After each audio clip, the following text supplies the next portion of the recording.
रचनाकार की कल्पना, संवेदनाएं और उसकी अनुभूति का विस्तार रचना के रूप में आकार लेता है। कहानीमाला में आज मैं आपके लिए लेकर आया हूं एक महत्वपूर्ण कहानी, माटी वाली। कहानी की पृष्ठभूमि उत्तराखंड की है। उत्तराखंड का टिहरी क्षेत्र आप सब परिचित हैं। आइए आज ये महत्वपूर्ण कहानी पढ़ते हैं। माटी वाली, जिसके रचनाकार हैं विद्यासागर नौटियाल। शहर के सेमल का तप्पड़ मोहल्ले की ओर बनी आखिरी घर की खोली में पहुंचकर उसने दोनों हाथों की मदद से अपने सिर का धरा बोझा नीचे उतारा। मिट्टी से भरा एक कंटर यानी कनस्तर। माटी वाली, टिहरी शहर में शायद ऐसा कोई घर नहीं होगा जिसे वह न जानती हो या जहां उसे न जानते हों। घर के कुल निवासी, बरसों से वहां रहते आ रहे किराएदार, उनके बच्चे तलक। घर घर में लाल मिट्टी देते रहने के उस काम को करने वाली वह अकेली है। उसका कोई प्रतिद्वंद्वी नहीं। उसके बगैर तो लगता है टिहरी शहर के कई एक घरों में चूल्हों का जलना तक मुश्किल हो जाएगा। वह न रहे तो लोगों के सामने रसोई और भोजन कर लेने के बाद अपने चूल्हे चौके की लिपाई करने की समस्या पैदा हो जाएगी। भोजन जुटाने और खाने की तरह रोज की एक समस्या। घर में साफ लाल मिट्टी तो हर हालत में मौजूद रहनी चाहिए। चूल्हे चौकों को लीपने के अलावा साल दो साल में मकान के कमरों, दीवारों की गोबरी लिपाई करने के लिए भी लाल माटी की जरूरत पड़ती रहती है। शहर के अंदर कहीं माटा खान है नहीं। भागीरथी और भीलांगना, दो नदियों के तटों पर बसे हुए शहर की मिट्टी इस कदर रेतीली है कि उससे चूल्हों की लिपाई का काम नहीं किया जा सकता। आने वाले नए नए किराएदार भी एक बार अपने घर के आंगन में उसे देख लेते हैं तो अपने आप माटी वाली के ग्राहक बन जाते हैं। घर घर जाकर माटी बेचने वाली नाटे कद की एक हरिजन बुढ़िया माटी वाली। शहरवासी सिर्फ माटी वाली को नहीं, उसके कंटर को भी अच्छी तरह पहचानते हैं। रद्दी कपड़े को मोड़कर बनाए गए एक गोल डिल्ले यानी सिर पर बोझे के नीचे रखने के लिए कपड़े की गद्दी। गोल डिल्ले के ऊपर लाल चिकनी मिट्टी से छुलबुल भरा कनस्तर टिका रहता है। उसके ऊपर किसी ने कभी कोई ढक्कन लगा हुआ नहीं देखा। अपने कंटर को इस्तेमाल में लाने से पहले वह उसके ऊपरी ढक्कन को काट कर निकाल फेंकती है। ढक्कन के न रहने पर कंटर के अंदर मिट्टी भरने और फिर उसे खाली करने में आसानी रहती है। उसके कंटर को जमीन पर रखते रखते सामने के घर से 9-10 साल की एक छोटी लड़की कामिनी दौड़ती हुई वहां पहुंची और उसके सामने खड़ी हो गई। मेरी मां ने कहा है जरा हमारे यहां भी आ जाना। अभी आती हूं। घर की मालकिन ने माटी वाली को अपने कंटर की माटी कच्चे आंगन के एक कोने में उडाल देने को कह दिया। तू बहुत भाग्यवान है, चाय के टेम आई है हमारे घर। भाग्यवान आए खाते वक्त। वह अपनी रसोई में गई और 2 रोटियां लेती आई। रोटियां उसे सौंप कर वह फिर अपनी रसोई में घुस गई। माटी वाली के पास अपने अच्छे या बुरे भाग्य के बारे में ज्यादा सोचने का वक्त नहीं था। घर की मालकिन के अंदर जाते ही माटी वाली ने इधर उधर तेज निगाहें दौड़ाई। हां, इस वक्त वह अकेली थी।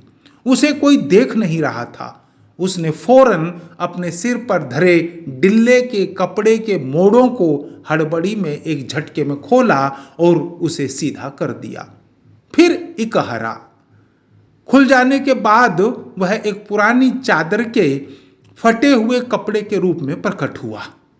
मालकिन के बाहर आंगन में निकलने से पहले उसने चुपके से अपने हाथ में थामी 2 रोटियों में से एक रोटी को मोड़ा और उसे कपड़े पर लपेट कर गांठ बांध दी। साथ ही अपना मुंह यों ही चलाकर खाने का दिखावा करने लगी। घर की मालकिन पीतल के एक गिलास में चाय लेकर लौटी। उसने वह गिलास बुढ़िया के पास जमीन पर रख दिया। ले, सद्दा बासी साग कुछ नहीं है अभी, इसी चाय के साथ निकल जा। माटी वाली ने खुले कपड़े के एक छोर से पूरी गोलाई में पकड़कर पीतल का वह गर्म गिलास हाथ में उठा लिया। अपने होठों से गिलास के किनारों को छुआने से पहले शुरू में उसने उसके अंदर रखी गर्म चाय को ठंडा करने के लिए सू सू करके उस पर लंबी लंबी फूंके मारी। तब रोटी के टुकड़ों को चबाते हुए धीरे धीरे चाय सुड़कने लगी। चाय तो बहुत अच्छा साग होती है ठकुराइन जी। भूख तो अपने में एक साग होती है बुढ़िया, भूख मीठी की भोजन मीठा। तूने अभी तक पीतल के गिलास संभाल कर रखे हैं, तुमने अभी तक पीतल के गिलास संभाल कर रखे हैं। पूरे बाजार में और किसी घर में अब नहीं मिल सकते ये गिलास। इनके खरीदार कई बार हमारे घर के चक्कर काट कर लौट गए। पुरखों की गाढ़ी कमाई से हासिल की गई चीजों को हराम के भाव बेचने को मेरा दिल गवाही नहीं देता। हमें क्या मालूम कैसी तंगी के दिनों में अपनी जीभ पर कोई स्वादिष्ट चटपटी चीज रखने के बजाय मन मसोस कर 2-2 पैसे जमा करते रहने के बाद खरीदी होंगी उन्होंने ये तमाम चीजें, जिनकी हमारे लोगों की नजरों में अब कोई कीमत नहीं रह गई है। बाजार में जाकर पीतल का भाव पूछो जरा, दाम सुनकर दिमाग चकराने लगता है। और ये व्यापारी हमारे घरों से हराम के भाव इकट्ठा कर ले जाते हैं। तमाम बर्तन भांडे, कांसे के बर्तन भी गायब हो गए हैं अब सब घरों से। इतनी लंबी बात नहीं सोचते बाकी लोग। अब जिस घर में जाओ वहां या तो स्टील के भांडे दिखाई देते हैं या फिर कांच और चीनी मिट्टी के। अपनी चीज का मोह बहुत बुरा होता है। मैं तो सोचकर पागल हो जाती हूं कि अब इस उम्र में इस शहर को छोड़कर हम जाएंगे कहां। ठकुराइन जी, जो जमीन जायदादों के मालिक हैं वे तो कहीं ना कहीं ठिकाने पर जाएंगे ही, पर मैं सोचती हूं मेरा क्या होगा। मेरी तरफ देखने वाला तो कोई भी नहीं। चाय खत्म कर माटी वाली ने एक हाथ में अपना कपड़ा उठाया, दूसरे में खाली कंटर, और खोली से बाहर निकलकर सामने के घर में चली गई। उस घर में भी कल हर हालत में मिट्टी ले आने के आदेश के साथ उसे 2 रोटियां मिल गई। उसने उन्हें भी कपड़े के एक दूसरे छोर में बांध लिया। लोग जाने तो जाने कि वह ये रोटियां अपने बुढ़े के लिए ले जा रही है। उसके घर पहुंचते ही अशक्त बुढ़ा कातर नजरों से उसकी ओर देखने लगता है। वह घर में रसोई बनाने का इंतजार करने लगता है। आज वह घर पहुंचते ही 3 रोटियां अपने बुढ़े के हवाले कर देगी। रोटियों को देखते ही चेहरा खिल उठेगा बुढ़े का। साथ में ऐसा भी बोल देगी, साग तो कुछ है नहीं अभी। और तब उसे जवाब सुनाई देगा, भूख मीठी कि भोजन मीठा। उसका गांव शहर के इतना पास भी नहीं है। कितना ही तेज चलो फिर भी घर पहुंचने में 1 घंटा तो लग ही जाता है। रोज सुबह निकल जाती है वह अपने घर से। पूरा दिन माटा खान में मिट्टी खोदने, फिर विभिन्न स्थानों में फैले घरों तक उसे ढोने में बीत जाता है। घर पहुंचने से पहले रात घिरने लगती है। उसके पास अपना कोई खेत नहीं, जमीन का एक भी टुकड़ा नहीं। झोंपड़ी जिसे वह गुजारा करती है गांव के एक ठाकुर की जमीन पर खड़ी है। उसकी जमीन पर रहने की एवज में उस भले आदमी के घर पर भी माटी वाली को कई तरह के कामों की बेगार करनी होती है। नहीं, आज वह एक गठरी में बदल गए अपने बुढ़े को कोरी रोटियां नहीं देगी। माटी बेचने से हुई आमदनी से उसने 1 पाव प्याज खरीद लिया। प्याज को कूटकर वह उन्हें जल्दी जल्दी तल लेगी। बुढ़े को पहले रोटियां दिखाएगी ही नहीं, सब्जी तैयार होते ही परोस देगी उसके सामने 2 रोटियां। अब वह 2 रोटियां भी नहीं खा सकता, 1 ही रोटी खा पाएगा या हद से हद 1.5। अब उसे ज्यादा नहीं पचता। बाकी बची 1.5 रोटियों से माटी वाली अपना काम चला लेगी। 1 रोटी तो उसके पेट में पहले ही जमा हो चुकी है। मन में यह सब सोचती, हिसाब लगाती हुई वह अपने घर पहुंच गई। उसके बुढ़े को अब रोटी की कोई जरूरत नहीं रह गई थी। माटी वाली के पांवों की आहट सुनकर हमेशा की तरह आज वह चौंका नहीं। उसने अपनी नजरें उसकी ओर नहीं घुमाई। घबराई हुई माटी वाली ने उसे छूकर देखा। वह अपनी माटी को छोड़कर जा चुका था। टिहरी बांध पुनर्वास के साहब ने उससे पूछा कि वह रहती कहां है। तुम तहसील से अपने घर का प्रमाण पत्र ले आना। मेरी जिंदगी तो इस शहर के तमाम घरों में माटी देते गुजर गई साहब। माटी कहां से लाती हो?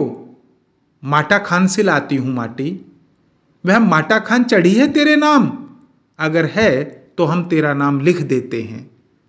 माटा खान तो मेरी रोजी है साहब। बुढ़िया, हमें जमीन का कागज चाहिए, रोजी नहीं। बांध बनने के बाद मैं क्या खाऊंगी साहब? इस बात का फैसला तो हम नहीं कर सकते, वह बात तो तुझे खुद ही तय करनी पड़ेगी। टिहरी बांध की 2 सुरंगों को बंद कर दिया गया है। शहर में पानी भरने लगा है।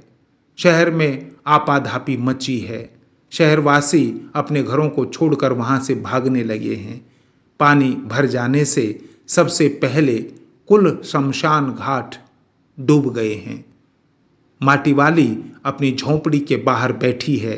गांव के हर आने जाने वाले से एक ही बात कहती जा रही है, गरीब आदमी का शमशान नहीं उजड़ना चाहिए। धन्यवाद।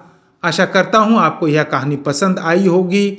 और उत्तराखंड का टिहरी, जहां पर बड़ी झील बनाई गई पानी को रोकने के लिए, निसंदेह उस झील के क्षेत्रों से, उस पर्वतीय क्षेत्र से लोगों को विस्थापित करना पड़ा।